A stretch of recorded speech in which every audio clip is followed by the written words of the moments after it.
অলঙ্কিত করেছেন। মুরব্বিয়ানে কেরাম, উলামায়ে কেরাম অলঙ্কিত করেছেন। আমার বাম পাশে বসা রয়েছেন সিলেটের পরিচিত ব্যক্তিত্ব, ঐতিহ্যবাহী জামিয়া ইসলামিয়া শাহ কামাল রহমতুল্লাহ আলাইহি মাদ্রাসার সুনামধন্য প্রতিষ্ঠাতা মুহতামিম, বিশিষ্ট লেখক, বিশিষ্ট আলোচক,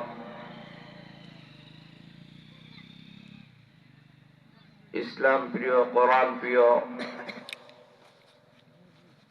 এদেশের হক্কানি রব্বানি উলামায়ে কেরামের খুব আপনজন ব্যক্তিত্ব, সিলেট বিভাগের পরিচিত মুখ, এই গোয়ালঘাট উপজেলার ঐতিহ্যবাহী দিনী প্রতিষ্ঠান জামিয়া মাদানিয়া দারুল হাদিস বকুলকান্দি মাদ্রাসার সম্মানিত নির্বাহী মুহতামিম হযরতুল আল্লাম হযরত মাওলানা জাহিদুর রহমান কামালি সাহেব দামাত বরকাতুহুল আলিয়া, উপস্থিত রয়েছেন উলামায়ে কেরাম, মুরব্বিয়ানে কেরাম, যুব সমাজ ভাইয়েরা, ব্যবসায়ী ভাইয়েরা, চাকরিজীবী ভাইয়েরা, কৃষিজীবী ভাইয়েরা, পর্দার অন্তরালের অবস্থানগত আমার অত্যন্ত শ্রদ্ধেয় মা ও বোনেরা,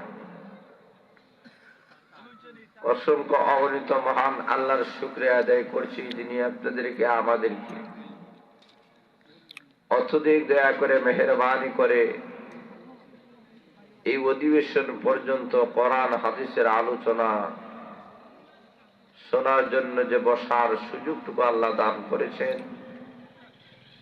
আমরা সবাই অন্তরের অন্তঃস্থল থেকে আমরা কলিমাতুশ শুকর আদায় করি, সবাই বলে আলহামদুলিল্লাহ। আলহামদুলিল্লাহ। আজকে আমার আরেকটা মাহফিল ছিল আমাদের উপজেলায়,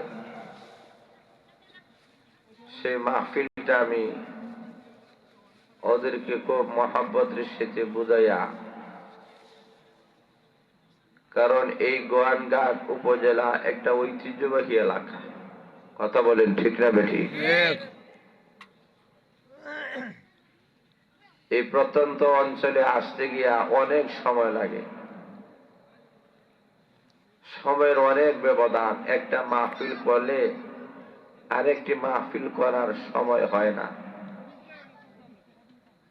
অতএব কর্তৃপক্ষের ভালোবাসায়, মহাব্বতে আপনাদের সামনে এসেছি, কয়েকটি কথা বলে সংক্ষেপে বিদায় নেওয়ার চেষ্টা করব। যতটুকু সময় আপনাদেরকে নিয়ে আলোচনা করব, ধৈর্য সহকারে আলোচনা শুনতে আমরা সবাই রাজি আছি ইনশাআল্লাহ। আমি বলি, যে পরিমাণ আমরা উপস্থিত হয়েছি, আপনাদের এলাকায় কি ওই পরিমাণ মানুষ না আরো বেশি আছেন? কথা বলতে হবে একটু আওয়াজ দিয়ে, কম না বেশি? বেশি। আরো জোরে বলেন।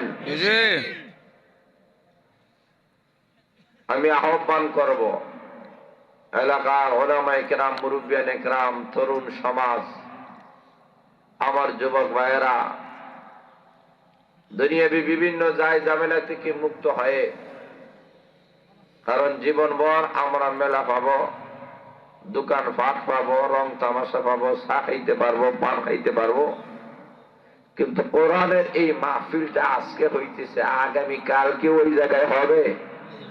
সবাই বলে না হবে? অতএব আজকের মহাসম্মেলনটাকে সফল করার লক্ষ্যে